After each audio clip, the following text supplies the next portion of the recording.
پاکستان میں کلچر ہے، مسلم کلچرز کو دیکھتے ہیں، پھر سعودی عربیہ میں دیکھتے ہیں، پھر ہم یورپ میں چلے جائیں، امریکہ میں دیکھتے ہیں سارے، تو گھریلو تشدد کے واقعات ان قوموں میں بھی ہیں، بلکہ شاید میں سمجھتا ہوں اگر مبالغہ نہ ہو تو بہت زیادہ ہیں، ہم سے زیادہ ہیں، کہ جو قومیں بڑی پڑھی لکھی سمجھی جاتی ہیں، بڑی ماڈرن سمجھی جاتی ہیں، جمہوریت کے قدردان سمجھے جاتے ہیں، کیا وجہ ہے، کیوں ہوتا ہے گھریلو تشدد؟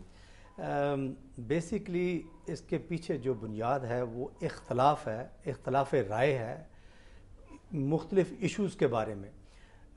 اس پہ روشنی ڈالنے سے پہلے ایک بات کہنا چاہوں گا، کیونکہ یہ ہمارے مرد اور عورتیں یہ دونوں اس بات کو نہیں سمجھتے کہ مرد اور عورت دو الگ الگ اینٹیٹیز ہیں، الگ سوچتے ہیں، مختلف ہیں، مختلف کام کرتے ہیں، اللہ نے مختلف صلاحیتیں دی ہیں ان کو، یہ الگ ہیں تو خاندان تشکیل پاتا ہے۔ یعنی آپ یہ کہنا چاہ رہے ہیں کہ دونوں الگ ہیں اور ایک دوسرے کو پھر کمپلیمنٹ کرتے ہیں خاندان بنانے؟ جی بالکل صحیح بات۔ خاندان بنانے کے لیے یہ اگر الگ نہ ہوں تو خاندان نہیں بنے گا، اور اگر خاندان نہیں بنے گا، بچے نہیں پیدا ہوں گے، معاشرہ تسلسل نہیں کر سکے گا، معاشرہ مر جائے گا، کیونکہ معاشرے کو تسلسل کے لیے بچے چاہیے، کیونکہ ہم سب نے مرنا ہے الٹیمیٹلی۔ تو اگر میاں بیوی، عورت اور مرد یہ جب اکٹھے ہوتے ہیں، ملتے ہیں، تو یہ الگ ہونے کی وجہ سے ہی، ان میں اختلاف ہونے کی وجہ سے ہی وہ خاندان بنتا ہے اور خاندان معاشرے کی تسلسل کا ذریعہ بنتا ہے۔ یہ لوگ بعض اوقات نہیں سمجھتے۔ یہاں پہ ایک چھوٹی سی بات اور کہتا چلوں، یہ بھی لوگ عام طور پہ نہیں سمجھتے، میں اکثر اس کا ذکر کرتا ہوں، اس کو کہتے ہیں زو تھیوری۔ 2 منٹ کی، صرف 1.5 منٹ کی بات ہے کہ ہم زو میں جاتے ہیں یا چڑیا گھر میں جاتے ہیں تو ہم کوئی جو فیملیئر قسم کے پرندے جانور ہیں وہ نہیں دیکھتے، مرغیوں کو نہیں جا کے دیکھیں گے، ہم دیکھتے ہیں اس چیز کو جو ہمارے لیے سٹرینج ہے، ہمارے لیے بالکل مختلف، جس نے ہم نے نہ دیکھا ہو یا کم نظر آتی ہو۔ اختلاف یعنی وہ چیز ہمارے لیے سٹرینج ہے، اس کو دیکھ کے ہم انجوائے کرتے ہیں۔ اس کیس میں بھی دیکھیے، مرد اور عورت مختلف ہیں، تو اس کو آپ اگر اختلاف کو ریسپیکٹ دیں گے، اختلاف رائے کو ریسپیکٹ دیں گے، تو یہ زندگی بہت خوبصورت ہو جائے گی۔ اگر زو میں جا کے آپ کسی اسٹرینج چیز کو، مختلف چیز کو ریسپیکٹ دے کے یا اس کو دیکھ کے انجوائے کرتے ہیں، تو اسی طریقے سے اگر اختلاف رائے عورت کے ساتھ، مرد کے ساتھ، مردوں کے درمیان، عورتوں کے درمیان اگر اختلاف رائے کو آپ ایکسیپٹ کر لیں تو زندگی خوبصورت ہو جائے گی۔ یہی حال مرد اور عورت کے آپس میں اختلافات کا ہے، یہ رہیں گے۔ یہ زو تھیوری بتائی آپ نے، امپورٹنٹ پوائنٹ ہے یہ۔ میں اپنا راجہ صاحب یہ ذرا جاننا چاہوں گا کہ ابھی جو حال ہی میں جو ایک بل پاس ہوا ہے قومی اسمبلی میں، یہ گھریلو تشدد کے حوالے سے، اور اس کے یہ قابل دست اندازی پولیس اب بن گیا ہے، آپ کیا سمجھتے ہیں یہ اس طرح کا جو بل پاس ہوا ہے، اس سے ہم اس کی روک تھام کر پائیں گے یا یہ مزید بڑھیں گے؟ یعنی بڑھیں گے تو نہیں ہے کہیں پر؟ میں سمجھتا ہوں جی کہ اس سے بڑھیں گے۔ ویسٹ یہ تجربہ کر چکا ہے، خاندانی نظام تباہ و برباد ہو گیا۔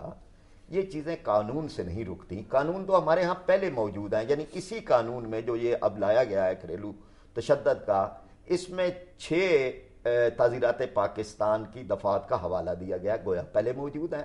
اس کے علاوہ حدود آرڈیننس پورا موجود ہے، پھر تعزیرات پاکستان کی 10 دفعات اور ہیں کہ جو عورت کے بالخصوص عورت پر تشدد کے حوالے سے ہیں۔ گویا کہ قانون کی تو کوئی کمی نہیں ہے، لیکن اس کو صرف گھریلو تشدد کر کے یہ ایک فیملی لا جو ہمارا ایک نظام ہے اس پر ایک حملہ کرنے کی کوشش کی گئی ہے۔ یعنی آپ یہ کہنا چاہ رہے ہیں اس سے مزید بگاڑ پیدا ہو؟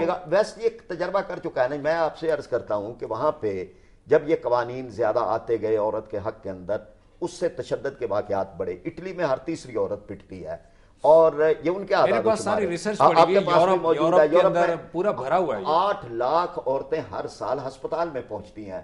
سویڈن میں یہی حالت ہے۔ امریکہ میں طلاقوں کی شرح اتنی ہو گئی ہے کہ ایک سال میں امریکہ میں 4,82,000 رجسٹر ہوئیں۔ اور اچھا پراچے صاحب، میں ذرا سا آپ کو انٹرپٹ کروں گا، اس وقت میرے ساتھ ٹیلی فون لائن پہ محترمہ کشور ناہید صاحبہ موجود ہیں، ان سے بات کر لیتے ہیں۔ السلام علیکم جی۔ وعلیکم السلام جی آپ یہ ذرا مجھے بتائیے، ہم جو پروگرام اس وقت کر رہے ہیں یہ گھریلو تشدد کے حوالے سے جو بل پاس ہوا ہے اس سے متعلق آج ہم گفتگو کر رہے ہیں. مجھے ذرا یہ بتائیے کہ یہ جو بل پاس ہوا ہے کیا یہ اس گھریلو تشدد کے روک تھام میں مددگار ثابت ہوگا یا یہ اور زیادہ بگاڑ پیدا کرے گا؟ دیکھیے جس طرح راجہ صاحب کہہ رہے تھے، قانون کے ذریعے سے نہ امن آتا ہے اور نہ سکون آتا ہے.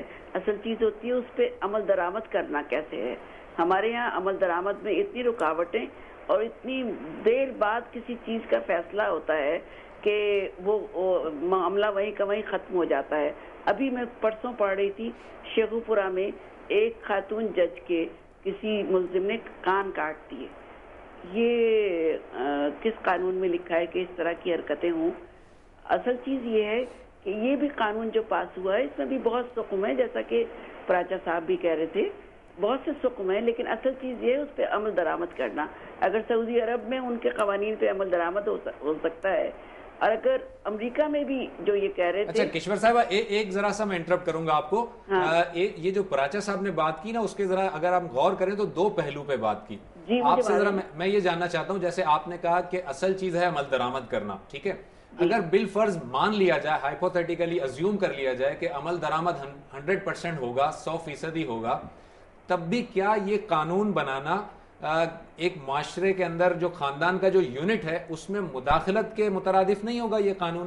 بالکل نہیں. اس خاندان کی بات آپ کر رہے ہیں جہاں خدا نہ خواستہ، اور بلکہ میری تو چونکہ گاؤں میں زندگی گزرتی ہے، میں کام کرتی ہوں، وہاں بہو کو نہیں چھوڑتے سسر، بیٹی کو نہیں چھوڑتے. اتنے جھگڑے، اتنے قصے ہیں، اتنے معاملات ہیں جو میں زبان پہ نہیں لا سکتی.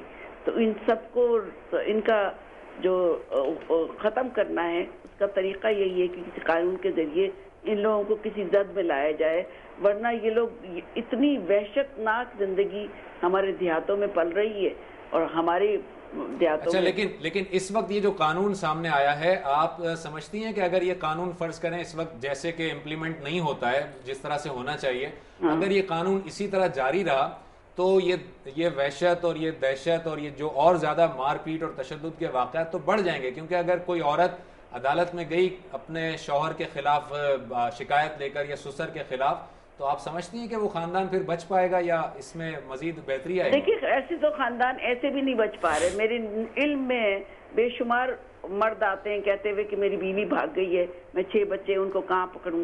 اسی طرح عورت آتی ہے کہ میرے خاوند نے دوسری شادی کر لی ہے اور بچوں اور مجھے اکیلا چھوڑ دیا، مجھے لیے کوئی انتظام نہیں ہے. یعنی آپ کے خیال میں قانون ہونا چاہیے، آپ یہ کہہ رہی ہیں؟ ہونا چاہیے، بہت ضروری ہے، بلکہ اس کو اور مستحکم کرنا چاہیے. ٹھیک ہے، بہت بہت شکریہ آپ کا، تھینک یو ویری مچ.